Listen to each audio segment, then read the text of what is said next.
തദ്ദേശ സ്വയംഭരണ സ്ഥാപന തെരഞ്ഞെടുപ്പിന്റെ സ്ഥാനാർത്ഥി നിർണയവുമായി ബന്ധപ്പെട്ട് ധാരാളം ആക്ഷേപങ്ങൾ കേൾക്കേണ്ടി വന്ന ഒരാളാണ്.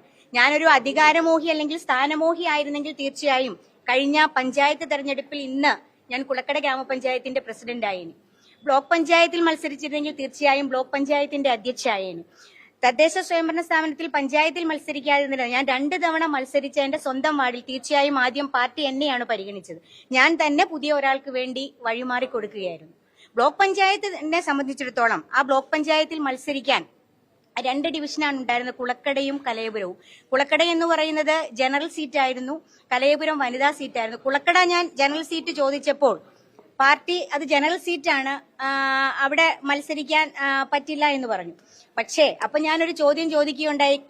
താഴത്തു കുളക്കടയിൽ 2ാമത് തവണ പഞ്ചായത്ത് തെരഞ്ഞെടുപ്പിൽ ജനറൽ സീറ്റായിട്ട് പോലും ഒരു പുരുഷനെ പോലും പരിഗണിക്കാതെ പാർട്ടി എന്നെയാണ് പരിഗണിച്ചത്.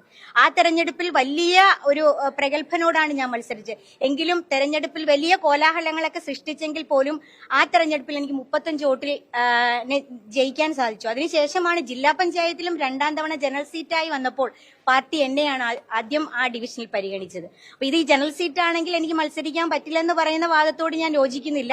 ആ ഡിവിഷൻ തന്നില്ല. പക്ഷെ തൊട്ടടുത്ത ഡിവിഷൻ കലയപുരം വനിതയായിരുന്നു, അതും ഞാൻ ആവശ്യപ്പെട്ടു. ആ സീറ്റും എന്നോടൊപ്പം നിന്ന യൂത്ത് കോൺഗ്രസ് പ്രവർത്തകർ ധാരാളം, എന്നെ സ്നേഹിക്കുന്ന യൂത്ത് കോൺഗ്രസ് പ്രവർത്തകരടക്കം പലരും എനിക്ക് വേണ്ടി ആ സീറ്റ് ചോദിച്ചു. ആ സീറ്റ് ചോദിച്ചതിന് ശേഷം ഉണ്ടായ ധാരാളം പ്രശ്നങ്ങൾ, പാർട്ടിയുടെ കൊട്ടാരക്കരയിൽ അധ്യക്ഷ പദം അലങ്കരിച്ചിരുന്ന പലരും ഇന്ന് അവരെല്ലാം DCCയുടെ ഉത്തരവാദിത്തപ്പെട്ട ഭാരവാഹികളായി മാറിക്കഴിഞ്ഞു. അവർ വളരെ മോശമായ വാക്കുകളാണ് എന്നെ ഉപയോഗിച്ചത്. ഒരു പാർട്ടി മീറ്റിംഗിലാണെങ്കിൽ നമുക്ക് പ്രശ്നമില്ല, പക്ഷെ ഒരു പൊതുസ്ഥലത്ത് നിന്നാണ് എന്നെ വളരെ മോശമായ വാക്കുകൾ ഉപയോഗിച്ചത്. അതാണ് എന്നെ വേദനിപ്പിച്ചത്. ധാരാളം തിക്ത അനുഭവങ്ങളാണ് അതിനുശേഷം ഉണ്ടായത്.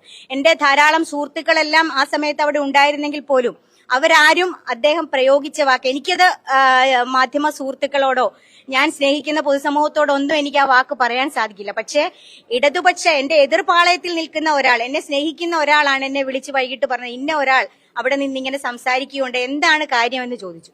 അപ്പൊ അതിനുശേഷം എന്നെ മാനസികമായി അത് ഒത്തിരിയും തളർത്തി. ഞാൻ അതിന് പരാതി കേരള പ്രദേശ് കോൺഗ്രസ് കമ്മിറ്റിയുടെ അധ്യക്ഷനും DCCയുടെ അധ്യക്ഷൻ അടക്കമുള്ളവർക്ക് പരാതി നൽകിയിരുന്നു. ആ പരാതി ഒന്ന് പരിഹരിക്കാൻ പോലും തയ്യാറായില്ല. അതാണ് എന്റെ പാർട്ടി മാറ്റത്തിലെ ഏറ്റവും ഉണ്ടായത്.